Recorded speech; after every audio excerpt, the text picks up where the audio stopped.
I will suggest a protocol by which you can achieve a better relationship to your activities and to your dopamine system. In fact, it will help tune up your dopamine system for discipline, hard work, and motivation.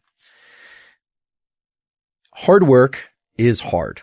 Generally, most people don't like working hard. Some people do, but most people work hard in order to achieve some end goal. End goals are terrific and rewards are terrific, whether or not they are monetary, social, or any kind.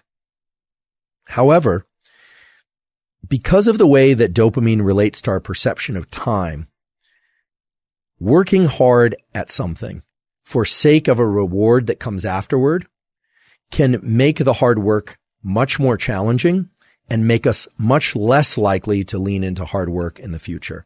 Let me give you a couple examples by way of data and experiments. There's a classic experiment done actually at Stanford many years ago in which children in nursery school and kindergarten drew pictures. And they drew pictures because they like to draw. The researchers took kids that like to draw and they started giving them a reward for drawing.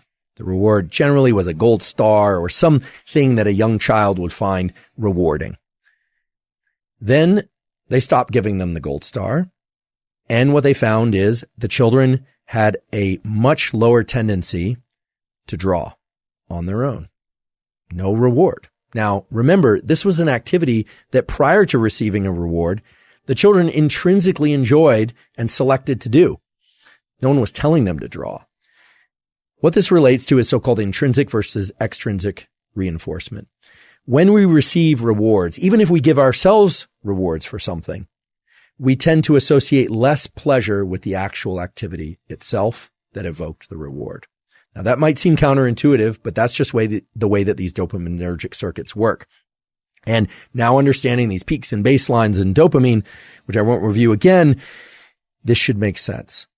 If you get a peak in dopamine from a reward, it's going to lower your baseline, and the cognitive interpretation is that you didn't really do the activity because you enjoyed the activity, you did it for the reward. Now, this doesn't mean all rewards of all kinds are bad, but it's also important to understand that dopamine controls our perception of time. When and how much dopamine we experience is the way that we carve up what we call our experience of time. When we engage in an activity, let's say school or hard work of any kind or exercise, because of the reward we are going to give ourselves or receive at the end, the trophy, the sundae, the meal, whatever it happens to be, we actually are extending the time bin over which we are analyzing or perceiving that experience. And because the reward comes at the end, we start to dissociate the neural circuits for dopamine and reward that would have normally been active during the activity. And because it all arrives at the end, over time, we have the experience of less and less pleasure from that particular activity while we're doing it.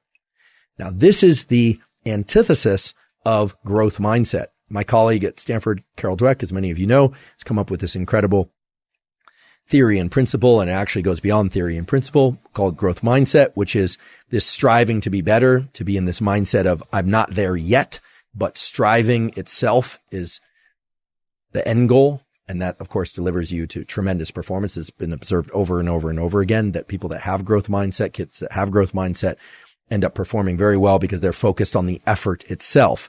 And all of us can cultivate growth mindset. The neural mechanism of cultivating growth mindset involves learning to access the rewards from effort and doing.